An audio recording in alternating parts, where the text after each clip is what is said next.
How could you be so heartless and cruel to miss your own daughter's funeral?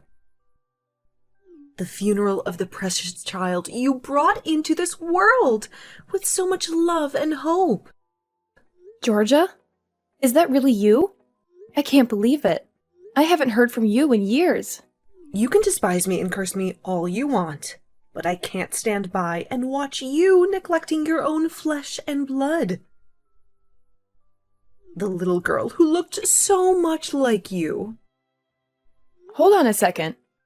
I never had any children. What are you talking about? You must be mistaken. Don't you dare lie to me.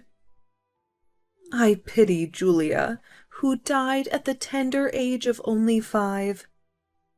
She deserved a mother than you. A mother who would care for her and protect her. I'm telling you the truth. I don't even know who this poor girl Julia is. Where did you get this idea from? Who told you this? I heard that you abandoned your child because of your career. You chose money over love. You are a disgrace to motherhood. You have no heart. Whose child are you talking about? I think you're confused. Don't play dumb with me. She's the child that you and my son conceived. The child that you hid from me. Yosef and I divorced 7 years ago. We don't have any children together. We never did. What? That can't be true. We informed you about our divorce, remember? We sent you a letter. We explained everything. Yes, but my son told me that you guys changed your mind and decided to give your marriage another chance. He said he loved you and wanted to make it work. No, we didn't. We got divorced, and we've never seen each other since then. It's been 7 years since we last spoke to each other, too. He lied to you. The reason you wanted to get a divorce was me, right?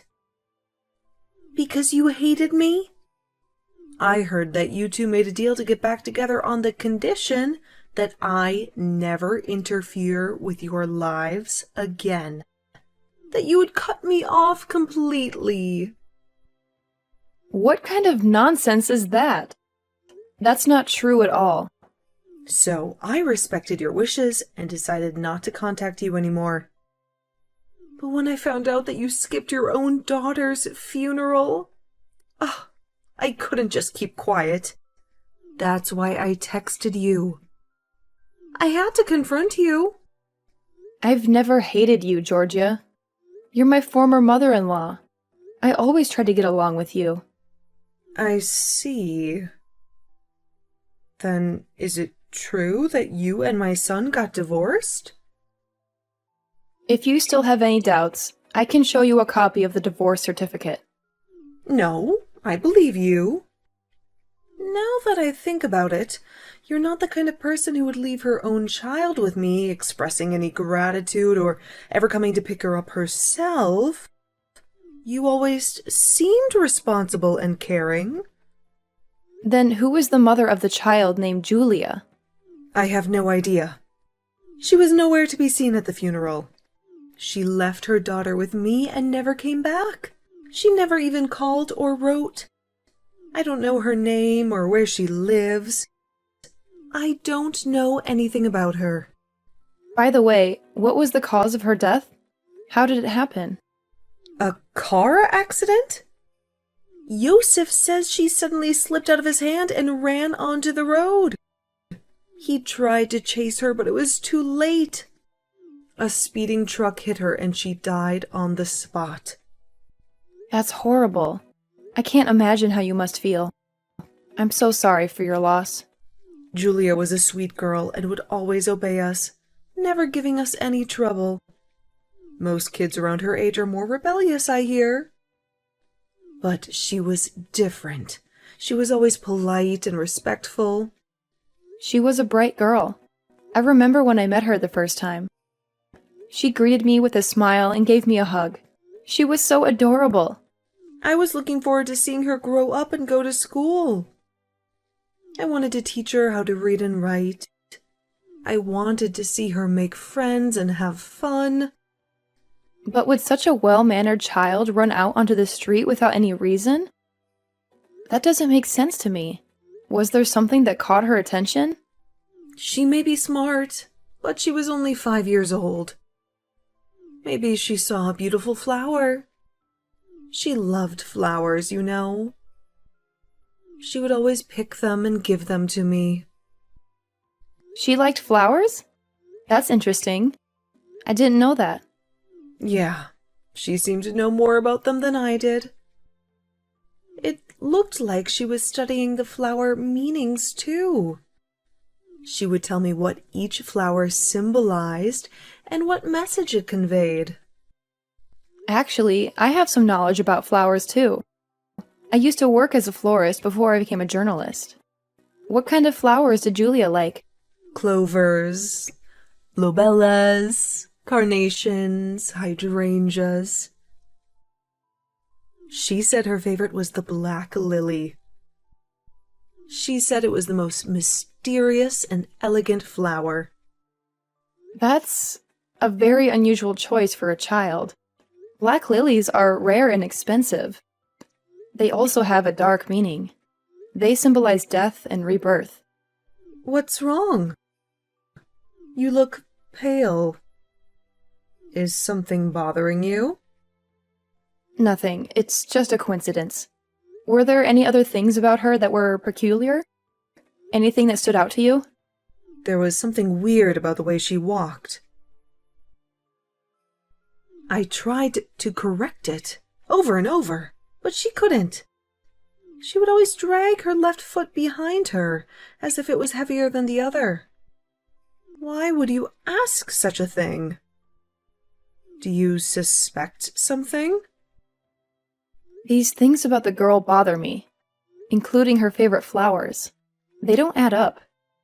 They make me wonder if she really was your son's child. How does that bother you? What are you implying? Are you saying that my son lied to me? That he brought home a stranger's child and pretended it was his? A mother who doesn't take care of her child and doesn't show up for her child's funeral. A child who was too well behaved and had a peculiar gait. A car accident where she suddenly ran onto the street. This can't be a coincidence. Think about it. This can't be a normal situation. Don't tell me that. Don't you dare say that my granddaughter was not my granddaughter. Maybe I'm overreacting, but I have to look into her mother just to make sure. I have to find out who she really was and why she abandoned her child. I'll ask Yosef. I'll get him to tell me the truth. He owes me an explanation. Wait a minute. If you ask him, there's a risk that he'll deceive you again. He might make up another story to cover his tracks. Besides, you must be feeling down about Julia, so you might not be able to think straight. You might not be able to handle the truth. That's true. My son knows me well, so it must be easy for him to deceive me. He knows how to manipulate me and make me believe that what he wants me to believe. He's done it before. I will look into it. I will use my skills as a journalist to find out the truth. I will contact you when I have some information. I feel bad to involve you, since you have nothing to do with this. You're not related to us anymore. You have your own life to live. It's okay. I regret not contacting you all these years. I just thought you might be annoyed if you got calls or texts from me who wasn't family anymore. But I should have anyway. I'm sorry. I still care about you. I'm the one who should be apologizing for mistakenly accusing you of something you never did. I'm sorry for being rude and harsh to you. I'm sorry, but it would be helpful if you looked into it. I need to know the truth. Leave it to me. I'll do my best. And when I know the truth, I'll talk to you soon. Take care. Prepare $100,000 within a week, or else you'll regret it. What the hell? I didn't expect to hear from you after 7 years. Why are you calling me now? My daughter died. She was killed in a car accident. Her name is Julia, right? The one you claimed was your child with me? How do you know about her? Did someone tell you? Your mother told me. She contacted me and accused me of being a terrible mother. Whose child is she really? It doesn't matter. All that matters is that I need $100,000 for my daughter's funeral. Just hand me over the money and don't ask any questions. Huh? Why would I? I don't owe you anything. You're the one who lied to me and cheated on me. Because my child is your child too. You're the one who gave birth to her. And you, the good-for-nothing mother, abandoned your own daughter. Are you crazy? You and I divorced 7 years ago, remember? We never had any children together. We never even tried. So what? Kids are a nation's treasure. That means they're your treasure too. You have a responsibility to take care of them. Are you serious? You're delusional. Of course, I'm serious. And even though we're divorced now, we've been married once. It's common sense to at least donate some money for the funeral of your ex-husband's child. It's the least you can do. No, this is not surely common sense. This is absurd. I've never met the child, and it's been 7 years since we've last talked. Besides, $100K for a funeral is too much. That's outrageous. I arranged my lovely daughter's funeral to be spectacular. She deserves the best. Then pay it yourself. You're the one who claims to be her father. You should bear the cost. I heard your company is doing well. You're the CEO of a successful media corporation. You're rich and famous, right?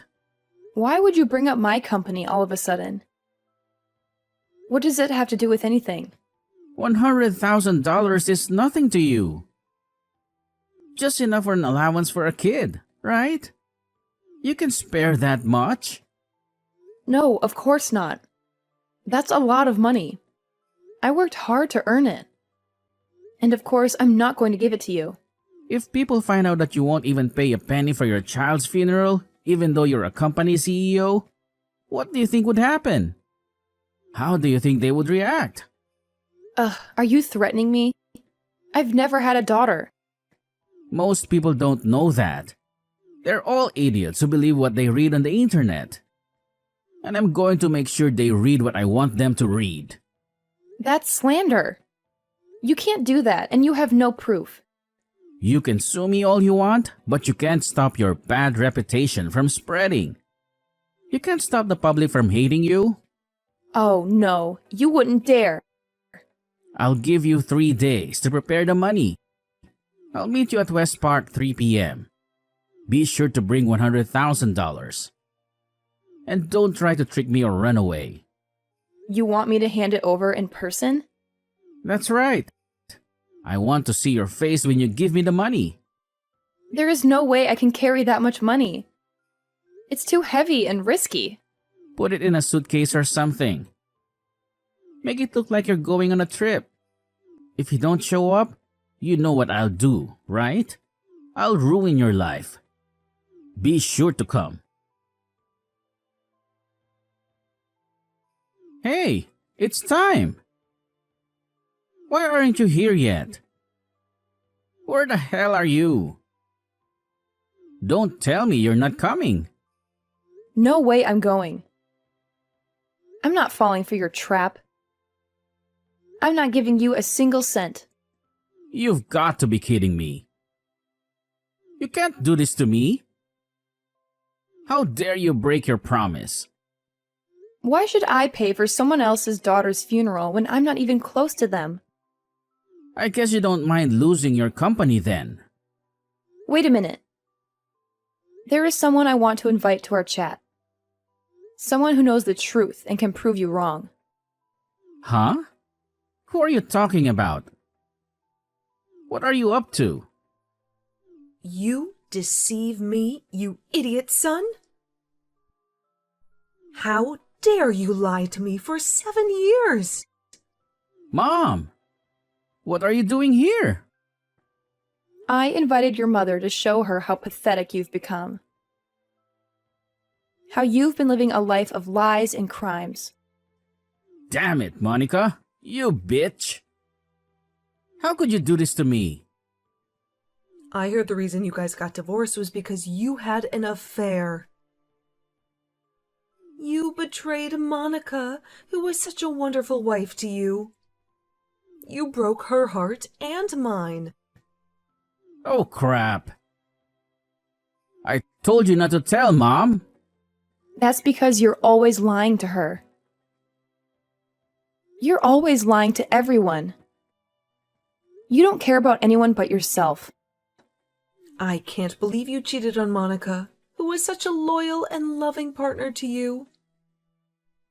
Plus, I heard your affair partner was only 20 years old at that time. What an idiot you are! You threw away your marriage for a fling. Monica is not young and she makes more money than me, so that makes her lack in charm. Men are attracted to young, cute girls who they feel protective of. Girls who need them and admire them.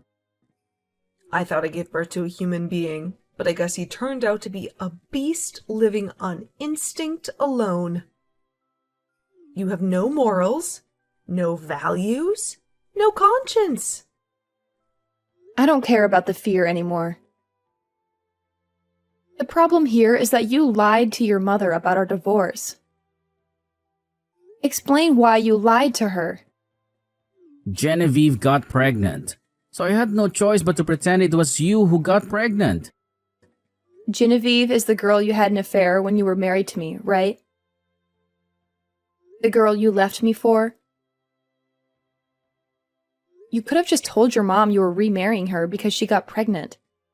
But you don't like shallow girls, right, Mom? You don't like girls who are only after money and looks. I don't like people who lack focus and maturity.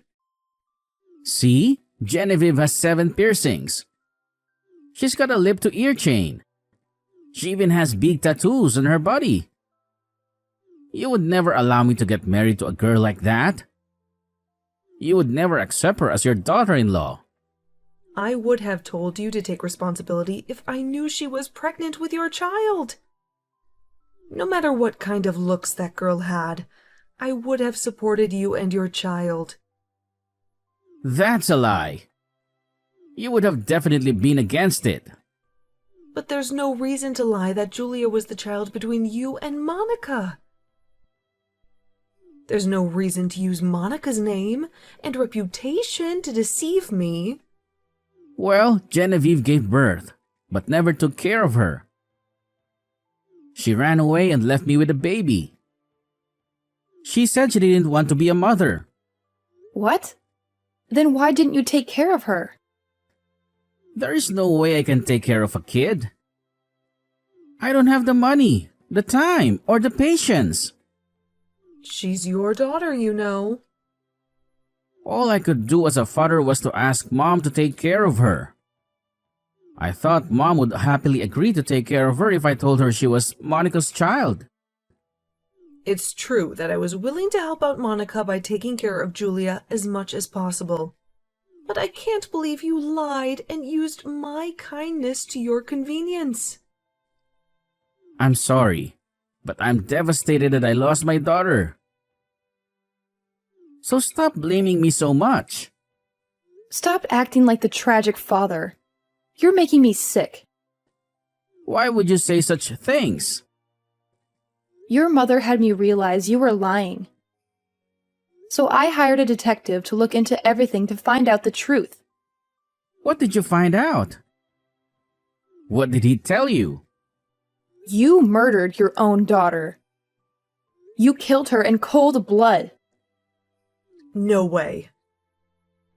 My son may be an idiot, but he would never do such a thing. I'm sorry, Georgia, but it's time to face reality. It's time to see your son for who he really is. Do you have any proof? That detective couldn't have seen me do it. He couldn't have followed me. He couldn't have known. That sounds almost like a confession. No, I would never do that. It was an accident. You told your new girlfriend that you got rid of your daughter. I have it all on record. New girlfriend? You cheated on your wife again? Yes, this idiot is cheating on his wife again. He's cheating on Genevieve with another girl. A girl who's even younger and more naive. I admit I cheated on Genevieve, but I didn't commit murder. It's just a made-up story. I told her. There is no way that's true. That's for the police to find out. You called the police? Of course. Hearing your mother explain about Julia, it made me feel like there was something hidden behind the story. Child abandonment and a child who listens too well for her age. You and your wife treated Julia like a slave, didn't you? You abused her and neglected her.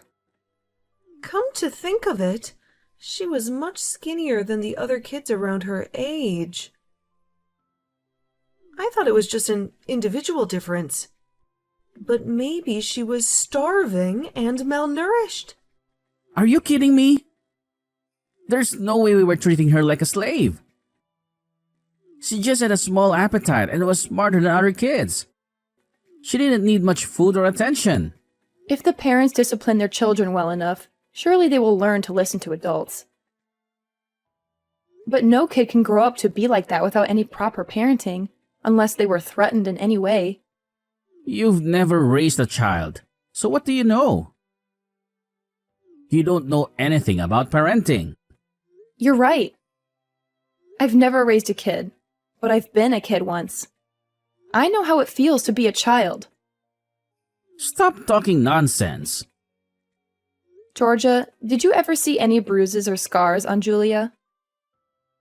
I don't think there was any noticeable scars. She always wore long sleeves and pants, so I couldn't see her arms or legs. But she never complained or cried. She always smiled and said she was fine. You're accusing me of violence? I would never hurt my own daughter. Did you look at the soles of her feet? You said the way she walked was weird. She always wore socks, so I never saw them.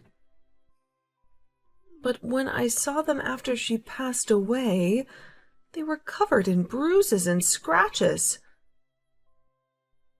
I thought it was from an accident, but maybe it was from something else. I see. Maybe they were targeting parts of the body where other people couldn't see. Hey, don't make crazy assumptions. I'll ask the kindergarten teachers. I'm sure they had water play activities during the summer. They might know something. Don't ask them anything. Why would you want to stop her? Are my assumptions right? It's all her fault. No matter how awfully we treat her or how much we scold her, she would always say, "I love you, Mommy and Daddy." So you thought you could hurt her? If she loves us so much, she can endure whatever we do to her. Shut up, you heartless idiot!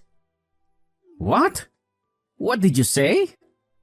It's natural for children to love their parents, no matter how terrible their parents are. They mean the world to them. They trust them and depend on them. But adults who take advantage of those feelings are just demons. They're the worst kind of criminals. Mom? How can you say that to me? I raised you with love, but how can you understand this? I'm sorry. Not to me. Apologize to Julia. But I guess it's too late now. You can't bring her back. Why did you do this if you wanted to be with your new girlfriend? You could have just divorced Genevieve and let her go. I didn't have any money. I couldn't pay any child support even if she asked for it, so I thought I'd just eliminate her. Why don't you have any money? You used to have a good job, right? Genevieve lavishes money. So we ran out of savings in a heartbeat. She spent it all on clothes, jewelry, drugs, and parties. She didn't care about anything else. Still, if you got a divorce, she wouldn't be able to spend your money anymore. If you had a job, you could have at least paid child support. You could have at least supported your child. I don't have a job now. I don't have any source of income. You quit the company you've been working for all these years? Why did you throw away your career? Genevieve and I sold our bank accounts for quick cash. The bank found out and the police caught us. I got fired from the company and I can't open an account at any bank now. I can't even find a new job. I'm blacklisted. I can't believe you were that stupid. That's why you asked me to hand over $100,000 in person instead of transferring the money to your bank account. $100,000? Why are you asking Monica to pay you such money? Why are you extorting her? It was for the funeral. Monica earns a fortune, so I thought she would pay me the money if I threatened her a bit. I thought she would feel guilty and obliged. You should have asked me first. I would have helped you with the funeral. I would have paid for it. Besides, it was just a regular funeral. $10,000 should be enough to cover it. I thought I'd use the rest to pay off my debts. You're beyond help, Yosef. I just got off the phone with the police. They finished checking the security footage at the intersection. They saw everything. They saw you pushing Julia onto the road and killing her. I told them you were at West Park, so they'll catch you soon enough. They'll be here any minute. I don't want to be caught. Pay for your sins. For what you did to your own daughter. What you did can never be undone. You can never bring her back. But the least you can do is to reflect on your actions, to realize how wrong you were. Yeah, I murdered my sweet child Julia, who loved me even when I never did anything to deserve her love. I did the most unforgivable thing. I'll tell you one last thing. One last thing before you go to hell. What is it? What do you want to say? The flower meanings of Julia's favorite flowers. The flower she always gave you and your wife. Clover is vengeance. Lobelia is malice. Carnation is contempt. And hydrangea is cruelty. Oh God. And the black lily, which she loved the most, is a curse. A curse that follows you and haunts you. I assume these were Julia's true feelings towards you later on. Yosef is now locked up for 30 years for murder. He killed his own daughter, Julia, by pushing her in front of a truck. He will never get out of his debt hole. He still owes $80,000 to his creditors. And he has to pay alimony to Genevieve, his ex-wife, who he cheated on and left. Julia's curse will haunt him forever. Juliet was the girl he dumped Genevieve for. The girl he lied to and used. She died in his arms, cursing him with her last breath. She said she would never know happiness or peace. He would only know pain and suffering. I hope Julia's soul is in a better place. She was such a sweet and innocent child. She deserved so much more. She deserved a father and a mother, not monsters and strangers.